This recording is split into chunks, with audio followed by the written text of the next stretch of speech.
नमस्कार, आप देख रहे हैं जन टीवी उत्तराखंड और मैं हूं आपके साथ भानु दीक्षित। सबसे पहले नजर हेडलाइंस पर।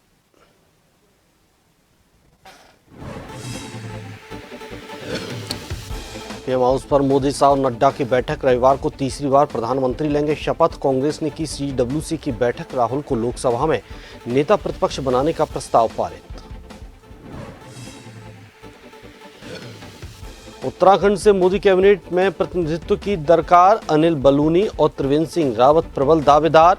सियासी चर्चाएं हुई तेज।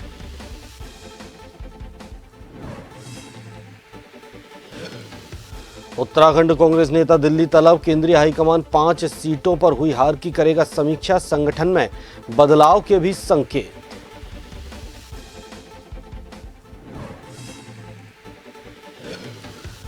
देहरादून IIMA में पासिंग आउट परेड में दिखा जोश और जुनून। देश को मिले 355 सैन्य अफसर। 10 मित्र देशों के 39 कैडेट भी रहे शामिल।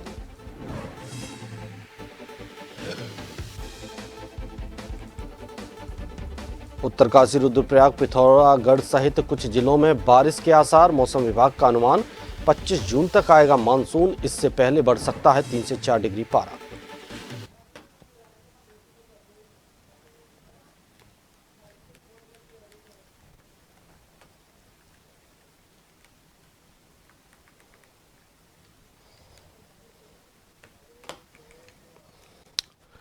खबरें विस्तार से। मोदी 3.0 की तैयारियां जोर शोर से चल रही हैं।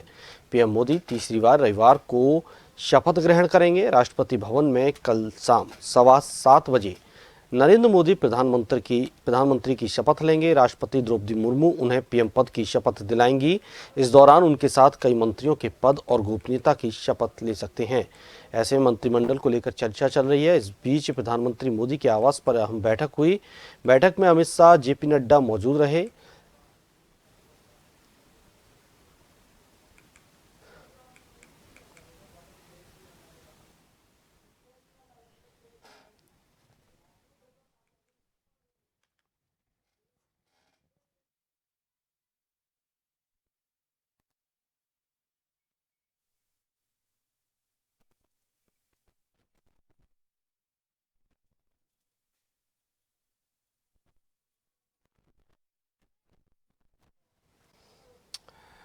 लोकसभा चुनाव के नतीजे के बाद इंडिया ब्लॉक में भी बैठकों मुलाकातों का दौर शुरू हो गया है। कांग्रेस अध्यक्ष मल्लिकार्जुन खड़गे की अध्यक्षता में दिल्ली की अशोक होटल में कांग्रेस वर्किंग कमेटी की बैठक हुई। इसमें सोनिया, राहुल, प्रियंका समेत कई बड़े नेता शामिल रहे।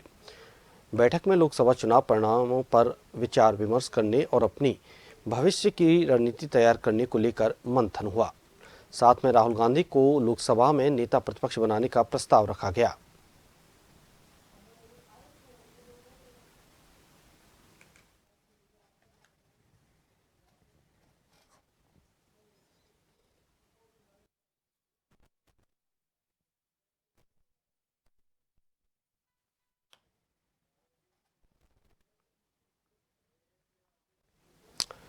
नरेंद्र मोदी तीसरी बार प्रधानमंत्री पद के रूप में 9 जून को शपथ ग्रहण करने जा रहे हैं।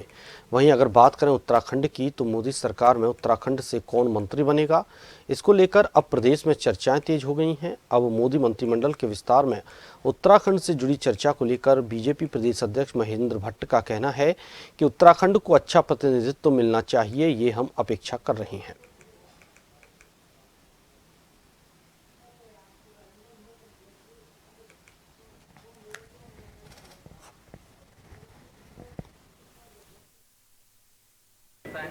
देखिए, उत्तराखंड को अच्छा प्रतिनिधित्व मिलना चाहिए, ऐसी हम अपेक्षा कर रहे हैं। अब परसों मंत्रिमंडल का गठन होगा तो हमें पूरा विश्वास है कि उत्तराखंड भी उसमें होगा, ऐसा मुझे पूरा विश्वास है। उत्तराखंड में कांग्रेस को मिली करारी हार के बाद पार्टी नेताओं को दिल्ली तलब किया गया है। कांग्रेस प्रदेश अध्यक्ष करण माहरा, पूर्व प्रदेश अध्यक्ष प्रीतम सिंह, नेता प्रतिपक्ष यशपाल आर्य और पूर्व मुख्यमंत्री हरीश रावत दिल्ली पहुंच गए हैं। कांग्रेस हाईकमान सभी नेताओं से उत्तराखंड में कांग्रेस की हार को लेकर समीक्षा करेगा।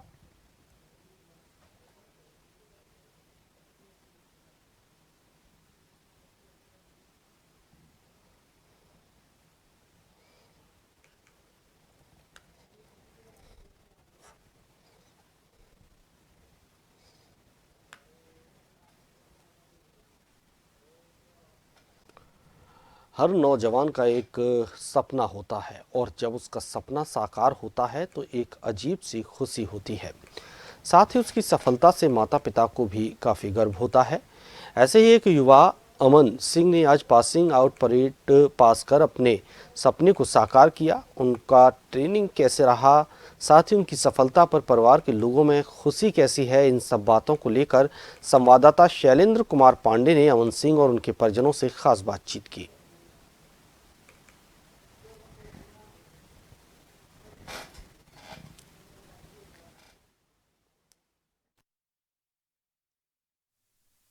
अभी हमारे साथ अमन सिंह हैं जो आज ही पासिंग आउट परेड को पास किए हैं। हम इनसे जानने की कोशिश करते हैं, साथ ही इनकी फैमिली है उनसे भी जानने की कोशिश करते हैं कि क्या रहा। आप आज पास हुए हैं, किस तरह का फील कर रहे हैं? देखिए, ये जो फीलिंग है इसे शब्दों में बयां करना बहुत ही कठिन होगा। ये मेरा सफ़र 4 सालों का है। मैं पहले एनडीए में था और फिर मैं आईएमए में आया। ये सफ़र बहुत ही कठिन था, मगर जो ब्रदरहुड हम यहाँ तैयार करते हैं, जो भाईचारा हम यहाँ बनाते हैं, वो ऐसा है कि एक दूसरे के लिए हम अपनी जान भी दे सकते हैं। तो ये फीलिंग कहीं और नहीं है। इस फीलिंग के लिए कितने भी पैसे, कितना भी आराम, सब कुछ कुर्बान है। इनके साथ इनके फैमिली के लोग हैं, हम जानने की कि किस तरह का इनका बचपन रहा और आप लोग को आज कैसा फील हो रहा है? इनका बचपन बहुत अच्छा रहा और हम भी खुद आर्मी से रिटायर हैं, सूबेदार से, और इनका शुरू से यही इच्छा थी एनडीए में जाने की और इसको इन्होंने बखूबी निभाया और आज इस मकाम पर पहुंचे। इनकी माँ भी हैं, हम जानने की कोशिश करते हैं। आज आप के लड़के को सफलता मिली है, किस रूप में देखती हैं? बहुत अच्छा लग रहा है। आज जब बच्चा कोई सफल होता है तो माँ के लिए फक्र का दिन होता है। आज आप लोग यहाँ का मूवमेंट कैसा लगा आप लोग को? बहुत अच्छा लगा। कोई बचपन की बात जो इनकी अच्छी लगी हो, जो आपने कुछ बोला हो? नहीं, इनकी शुरू से इच्छा थी आर्मी में जाने की, सो इनकी इच्छा पूरी हो गई और क्या चाहिए। यहाँ तक पहुँचाने का सारा श्रेय इनको ही जाता है। इनका पालन पोषण और इनका रख रखाव सारा श्रेय इनके मम्मी को जाता है। तो ये फैमिली थी, अमन है, इनके माँ है, इनके पिताजी हैं। इनके पिताजी भी फौज में रहे। इनका साफ कहना था कि इनको फौज में ले जाने का जो उनका सपना था आज पूरा हुआ है और पूरा फैमिली खुश है। अपने सहयोगी आकाश के साथ मैं शैलेंद्र कुमार पांडे, जन टीवी, देहरादून। देहरादून के आईएमए पासिंग आउट परेड का आयोजन हुआ। आज देश को 355 कैडेट्स मिले। पास होने वाले कैडेट्स का जोश देखने लायक था। उनका ट्रेनिंग कैसी रही, आगे उनकी सोच क्या है, इन सभी बातों को लेकर शैलेंद्र संवाददाता पांडे ने कैडेट्स से खास बातचीत की है।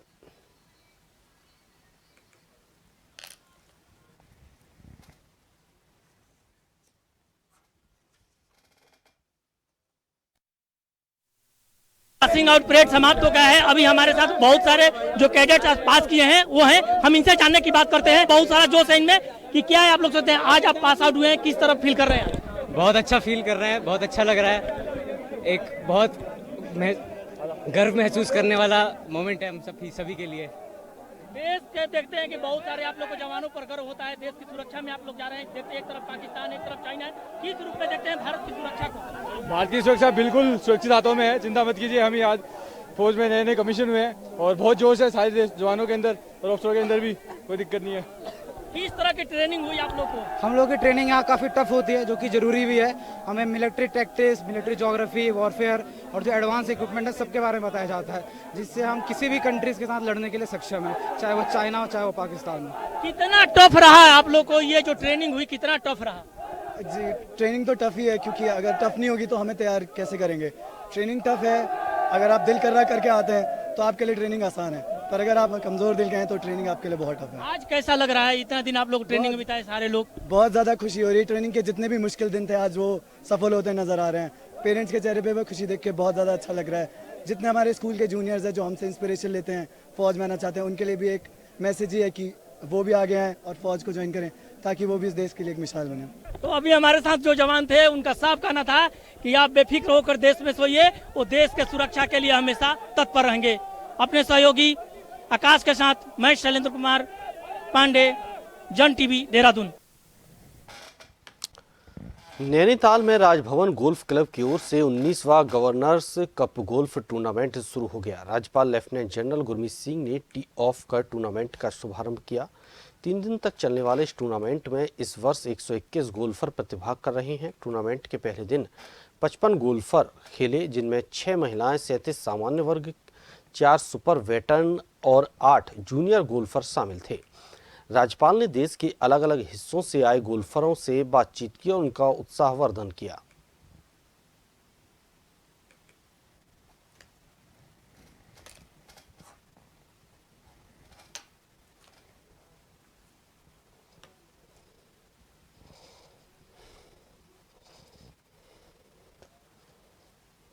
हमने नैनीताल राजभवन गोल्फ कोर्स में 19वां गवर्नर्स कप गोल्फ टूर्नामेंट 2024 को शुरू किया है, श्री गणेश किया है।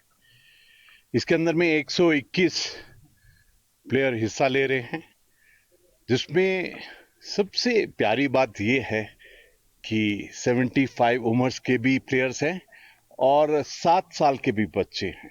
ये जो पूरा परिवार, पूरा स्पेक्ट्रम है, ये गोल्फ की इस गेम में, प्राकृतिक के इस सुंदर जगह में और इतनी सुंदर नैनीताल की जगह के अंदर में एक यूथफुल एक्टिविटी शुरू करने आए हैं।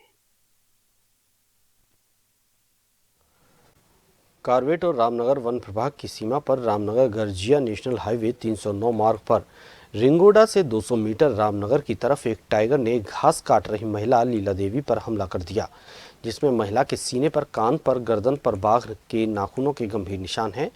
महिला का उपचार रामनगर के रामदत्त जोशी संयुक्त चिकित्सालय में चल रहा है।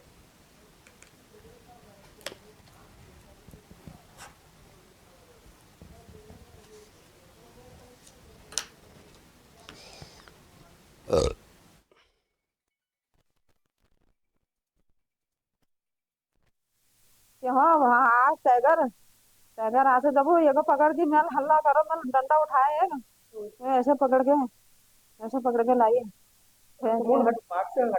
हाँ बाघ से हटाया मैंने, फिर डंडा से मैंने हटा हाँ ऐसे डंडा से हटाया मैंने, फिर इसको मैंने ऐसे पकड़ा, मैं लाई घसीट के, मेरे को ले जाएगा तो दोनों को ले जाएगा। फिर हम हाँ बाघ के मुंह से खींच के लाइए। 3 जो है रिंगोला ये आमगड्डा खत्ता जो पड़ता है, यहाँ की कुछ औरतें जो है घास काट के लकड़ी बीनने के लिए जो है जंगल में गई थी, तो रिंगोला से 200 मीटर इधर टाइगर ने इनके ऊपर हमला किया है।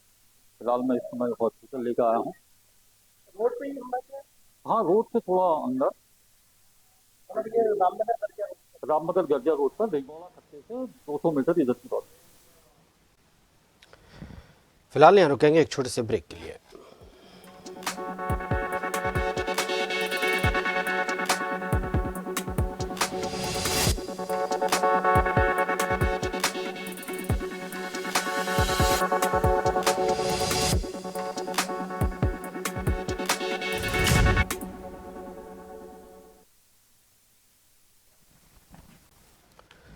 ब्रेक के बाद आपका स्वागत है। आगे बढ़ते हैं। हल्द्वानी शहर के 13 चौराहों और सड़क चौड़ीकरण का कार्य तेजी के साथ शुरू हो रहा है। आचार संहिता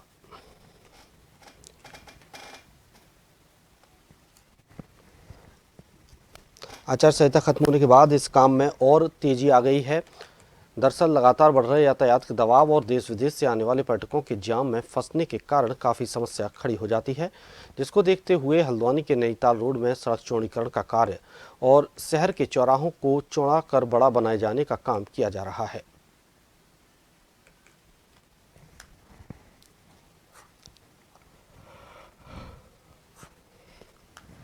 पर बहुत सारे चौराहों का चौड़ीकरण किया जाना प्रस्तावित है और प्रक्रिया गतिमान भी है। बहुत सा अतिक्रमण कहें या जो इलीगल स्ट्रक्चर्स थे वो हटाए भी जा रहे हैं। तो इसमें जिला प्रशासन में माननीय जिलाधिकारी महोदय के निर्देशन में पर्यावरण को कंजर्व करने के लिए क्या किया जा सकता है, तो जो हमारे पुराने पौधे हैं, जो बड़े पौधे हैं जिनको बचाया जा सकता है, जो टेक्निकली फीजिबल है कि उनको हम ट्रांसप्लांट कहीं और कर सकते हैं, तो उनको लिए जैसे आप काठगोदाम की तरफ जाएंगे तो जो बड़े पौधे हैं उनको हम लोग ट्रांसप्लांट करेंगे। जगह आइडेंटिफाइड हो रही हैं।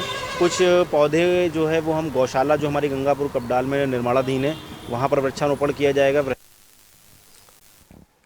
तो वहीं आपको बता दें कि नैनीताल ऊधम सिंह नगर में लोकसभा से कांग्रेस प्रत्याशी रहे कांग्रेस नेता प्रकाश जोशी ने काशीपुर में पार्टी कार्यकर्ताओं नेताओं से मुखातिब होते हुए लोकसभा चुनाव के दौरान उत्तराखंड में मिली करारी हार पर पार्टी द्वारा समीक्षा किए जाने को जरूरी ठहराया। मीडिया से रूबरू होते हुए कहा कि अब परिणामों से ऊपर आकर निकाय चुनाव में जुट जाना होगा।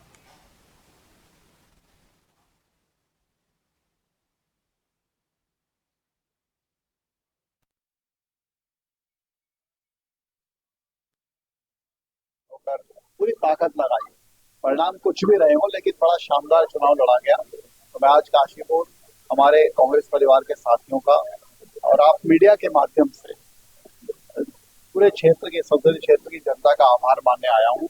बड़ा उनका आशीर्वाद रहा, जितना भी उन्होंने हम पर फैसला किया, हम कोशिश करेंगे कि जो भी थोड़ी मोटी कमी रह गई हो जनता का विश्वास जीतने में, उसको और आगे हम उसको सुधारेंगे। इसी संदर्भ में आज सभी हम काशीपुर के कांग्रेस इकट्ठा हैं और हम उस पर जरूर चर्चा करेंगे आगे कैसे, क्योंकि स्थानीय निकाय के चुनाव भी आ रहे हैं, उन चुनाव की तैयारी भी कैसे करनी है। और आप सब मीडिया के साथियों का भी आभार मानना था, इसलिए आपसे मिलने की इच्छा थी, मैं इसलिए आया। देहरादून में आज इंडियन मिलिट्री अकादमी यानी आईएमए की पासिंग आउट परेड जोश और उत्साह के साथ आयोजित हुई। इसमें पीओपी से 394 जेंटलमैन कैडेट पास आउट हुए हैं जो भारतीय सेना में लेफ्टिनेंट के पद पर तैनात होंगे। इसमें से देश को 355 सैन्य अफसर मिले हैं, जिसमें 10 मित्र देशों के भी 39 जेंटलमैन कैडेट शामिल हैं।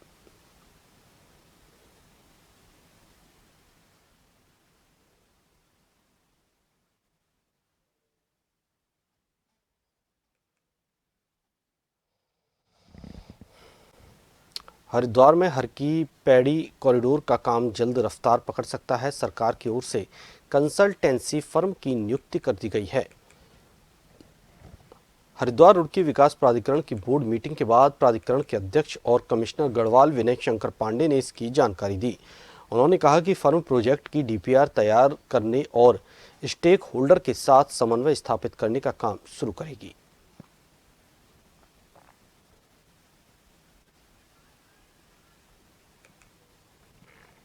एडीबी एक नई संस्था बनी है और उसकी तरफ से जहाँ तक मुझे अभी जानकारी है कि उसमें कंसल्टेंट की नियुक्ति हो चुकी है और बहुत जल्दी अब वो आएगी यहाँ पर। और सबसे पहला जो उसमें प्राथमिकता रखी गई है वो है स्टेक होल्डर कंसल्टेशन। पहले भी हम लोगों ने लगातार इस चीज़ को यहाँ के हरिद्वार के जो हमारे सम्मानित नागरिक गण हैं उनको बताया गया है, स्टेक होल्डर्स को, कि कोई भी प्रोजेक्ट बिना उनके परामर्श के, बिना उनके सुझाव के नहीं किया जाएगा। उनके जो भी चिंताएं हैं, आशंकाएं हैं, उसका पूरा समाधान होगा, उनसे विचार विमर्श होगा, क्योंकि ये प्रोजेक्ट उन्हीं के लिए बन रहा है, यहाँ के लोगों के लिए ही, यहाँ के पर्यटन को, तीर्थाटन को बढ़ावा देने के लिए बन रहा। पिथौरागढ़ डीएम ने जिला शिक्षा और प्रशिक्षण संस्थान डीडी हाट की सलाहकार समिति की बैठक ली। डीएम ने डाइट के माध्यम से दिए जा रहे प्रशिक्षण कार्यक्रमों की समीक्षा की। अधिकारियों ने बताया कि डाइट में 1 करोड़ की लागत से नक्षत्र भवन सेंटर ऑफ एक्सीलेंस बनाया जाना है। इस दौरान डाइट की वार्षिक कार्य योजना भी प्रस्तुत की गई।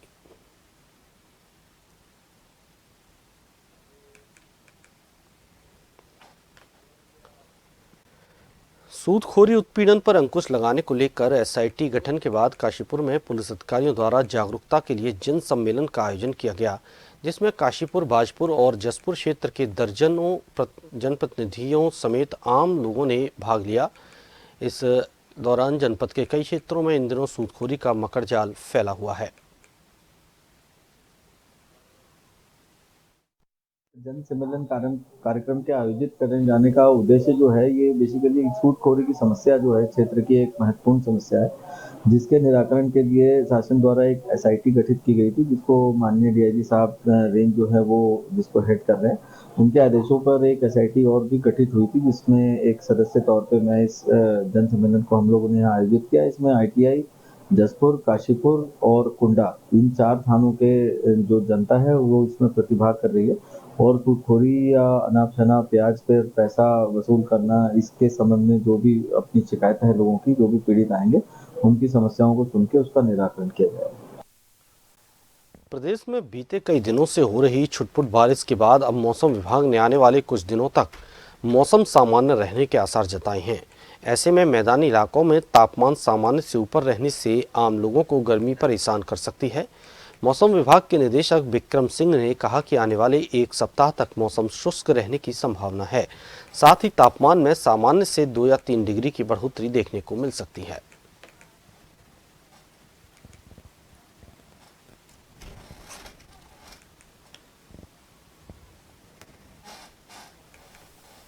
जन सम्मेलन कार्यक्रम के आयोजित करने जाने का उद्देश्य जो है ये बेसिकली सूदखोरी की समस्या जो है क्षेत्र की एक महत्वपूर्ण समस्या है, जिसके निराकरण के लिए शासन द्वारा एक SIT गठित की गई थी, जिसको माननीय मौसम साफ रहने वाला है। छुटपुट activity, light rain, thunderstorm activity जो अंदर के डिस्ट्रिक्ट है, उत्तरकाशी, चमोली, पिथौरागढ़, रुद्रप्रयाग, बागेश्वर है, तो उनमें तो छुटपुट मिल सकती हैं हायर रीचेज में। बाकी कोई विशेष कुछ भी नहीं दिख रहा है। ऐसा लग रहा है कि करीब मौसम जो साफ ही रहने वाला एक वीक अभी आने वाले समय में, और उसकी वजह से जो तापमान है वो अब ग्रेजुअली ऊपर आ रहे हैं, और ऐसा लगता है कि 1-2 दिन बाद जो हीट वेव कंडीशन है आइसोलेटेड प्लेसेस फिर से दिखनी शुरू हो जाएगी।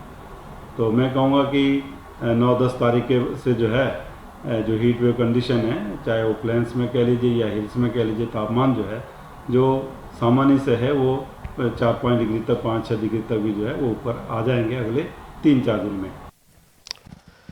मौसम विज्ञान केंद्र की ओर से जारी पूर्वानुमान के अनुसार उत्तरकाशी, रुद्रप्रयाग, बागेश्वर, चमोली और पिथौरागढ़ जिले के कुछ इलाकों में शनिवार को हल्की बारिश होने की संभावना है, जबकि अन्य जिलों में मौसम शुष्क रहेगा। केंद्र की ओर से 11 जून तक प्रदेश भर में मौसम शुष्क रहने के आसार जताए गए हैं।